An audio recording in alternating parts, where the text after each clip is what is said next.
And now, from your local election headquarters, the only locally produced political talk show discussing the issues that matter to you. This is Big Country Politics on KTAB. Thank you for being here for this week's edition of Big Country Politics. I'm Victor Sotelo. We start our show with this headline out of Abilene. Money from Abilene street maintenance fees being put to work beginning on intersection repairs all across the city. KTAB's Jessica Rank talked to the Abilene Public Works Director to get an idea of the construction you'll see in the next couple of weeks. Most of us remember days like these. Here in Abilene, when it rains, it floods. And this is what it looks like after years of wear and tear. Public Works Director Greg McCaffrey says these bumps in the road are in part caused by too much standing water. Asphalt by nature is not rigid, okay, it's flexible. And so what happens is when you get a heavy load that goes over it, it basically falls, right? All right, because it can't support the load that's going across it. The city is beginning work on nearly 30 intersections across town, and what these guys are going to be doing are working on these, which are called valley gutters. They're going to switch them from asphalt to concrete. This will allow us to be able to channel the water better through this intersection, so that the intersection itself will be better preserved and function as far as in a better means, because we won't have standing water at the intersection. And while the material will be changed, so will the overall look. When you see those aggressive dips, and you've probably seen this at intersections, you look on the other side of it and you can see where people have gouged their car into the road. Widening the gutters so drivers can have a little more space to breathe. 26 intersections and 30 projects, all paid for by the street maintenance fee. And it's all expected to be done before the crowds of cars hit the road for the Christmas shopping season. In Abilene, with coverage you can count on, Jessica Rank, KTAB News. And to find a list of all those projects, you can go to our webpage at bigcountryhomepage.com. Well, improving education was on the agenda for the Abilene Independent School District Board of Trustees last week. Board members learning what improvements will and are currently being made at campuses rated poorly by the Texas Education Agency. KTAB's Mercedes Hernandez was at that meeting. We'll now reconvene an open session, and the time is 6 o'clock sharp.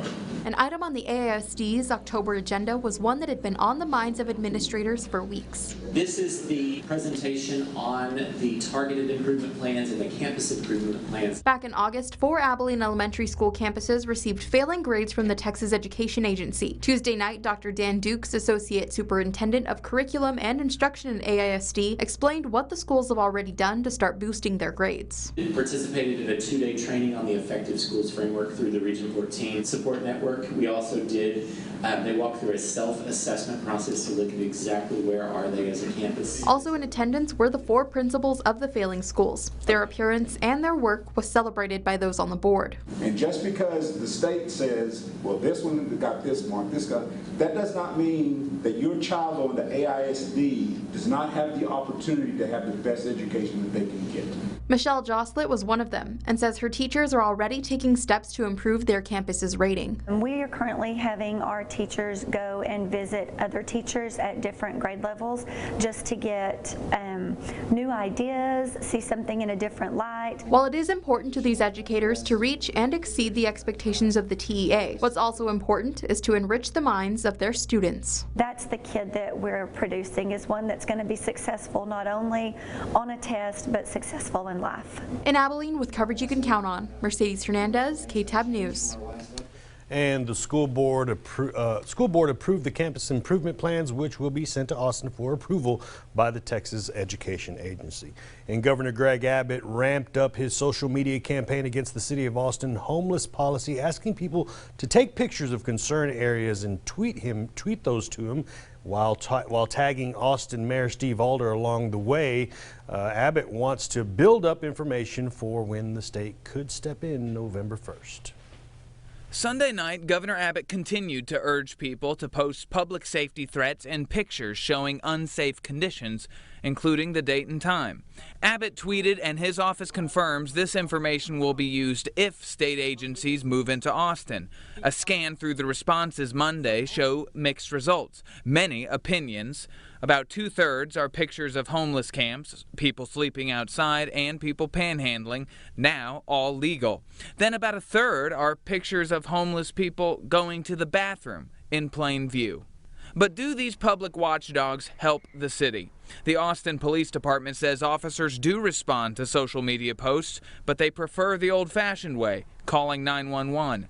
Advocates supporting Austin's policy view Governor Abbott's tweets as campaign work, state Republicans campaigning against city Democrats. This is now the approach they're going to take for 2020 to try to scare people, this time around the issue of homelessness. Chris Harris from the Homes Not Handcuffs Coalition noticed the threat of state intervention from Abbott has not come with promises of funding to house people. I think everybody wants to see people housed and not having to live outside, so we share that concern. The next City Council meeting with homelessness on the agenda is October 17th. There doesn't seem to be the votes at this point to reverse the current City of Austin policy.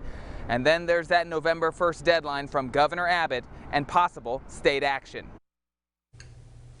And still to come here on Big Country Politics, we talk to Abilene's Citizen of the Year. Meet Mr. Mike Hernandez and find out about his journey. We're back in 2 minutes.